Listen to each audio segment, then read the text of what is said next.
E estamos aqui repassando um excelente vídeo do Reinaldo Azevedo a respeito da posse ontem do novo presidente do TSE, o ministro Alexandre de Moraes. Bolsonaro estava lá e foi literalmente humilhado.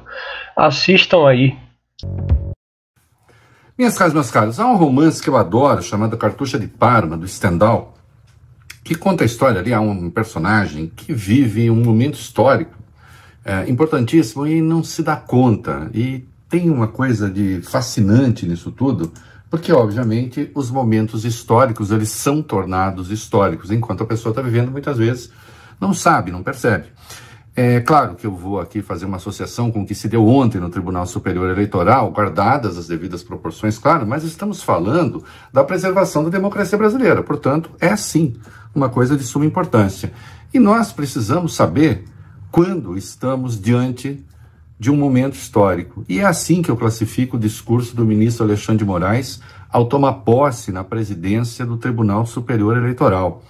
E também é preciso que a gente faça uma breve história de como é que esse evento se deu. Lembre-se, Alexandre foi, em companhia de Lewandowski, levar um convite a Jair Bolsonaro, pessoalmente, para que ele comparecesse ao evento. Né? Muita gente criticou, não eu, podem pegar lá o da coisa, eu disse, não há nada de mais nisso, ao contrário, eu acho que isso tem a ver com a preservação das instituições, é correto. Né? Mas Moraes convidou também os ex-presidentes da República, né? E entre os ex-presidentes da República está o Lula. Né? E, portanto, também convidou os candidatos à presidência que estavam lá, os governadores, havia 22, toda a cúpula do judiciário, toda a cúpula do Congresso, prefeitos, enfim, a República estava presente à posse de Alexandre de Moraes à frente do TSE. Né? E Jair Bolsonaro foi, aliás, ficou frente a frente com Lula, né? Talvez ali gozando um momento de satisfação, vamos ver até quando, porque afinal de contas, como ele estava na mesa dos poderes constituídos, portanto ele estava numa posição mais elevada do que aqueles que estavam na plateia. Não se desenhou ali a paz universal kantiana, muitas pessoas têm diferenças entre si. Agora, todas elas, exceção feita ao presidente da República, né, e alguns dos seus cupinchas, defendem o Estado de Direito e a democracia. E aí, eu não sei, vocês sabem, tem uma conversa mole aí na praça, já desmenti também isso, de que Alexandre de Moraes estaria fazendo um acordo com Jair Bolsonaro. Bom, quem esperava que o ministro fosse acomodar com aqueles que atacam a democracia e o Estado de Direito, bem, perderam tempo, inclusive Jair Bolsonaro, que não aplaudiu a fala do ministro em nenhum momento, demonstrando a sua insatisfação, né? E aí, o ministro foi preciso, né? Disse, por exemplo, que a liberdade de expressão pressupõe responsabilidade. Vou aqui ler, né?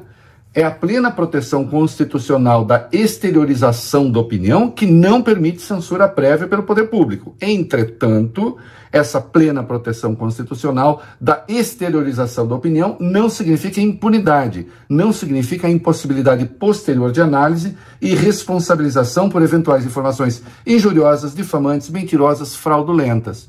E é verdade, isso está no nosso ordenamento jurídico. Né? Eu costumo brincar, liberdade de expressão não é Deus. Se estivesse acima de tudo, né? Se fosse onipotente, não se chamaria liberdade de expressão, se chamaria Deus. Né? Então as pessoas precisam se responsabilizar por aquilo que dizem. Se estão caluniando o outro, tem que responder por essa calúnia. Né? Mas o ministro foi adiante. E aí ficou parecendo sim um recado a Jair Bolsonaro. Mas não porque o ministro seja um malcriado, mas porque Jair Bolsonaro não aceita os fundamentos da democracia. Né? E, portanto, falou o seguinte, Alexandre de Moraes, a Constituição Federal não permite, inclusive em período de propaganda eleitoral, a propagação de discursos de ódio, de ideias contrárias à ordem constitucional e ao Estado democrático, tampouco a realização de manifestações pessoais, seja nas redes sociais ou por meio de entrevistas públicas, visando o rompimento do Estado de Direito com a consequente instalação do arbítrio. Ô, Reinaldo, será que ele está falando para o presidente? Sim, ele está falando para o presidente. Né? E mais adiante, eu não canso de repetir e, obviamente, não poderia deixar de fazê-lo nessa oportunidade, nesse importante momento. Liberdade de expressão não é liberdade de agressão. Liberdade de expressão não é liberdade de destruição da democracia, de destruição das instituições, de destruição da dignidade e da honra alheias. Palavras verdadeiramente luminosas. E sim, disse que o Brasil deve se orgulhar do sistema de votação que tem, porque é a democracia do mundo que o tem mais avançado. De modo que um país grande como esse sabe, no dia da eleição, o resultado.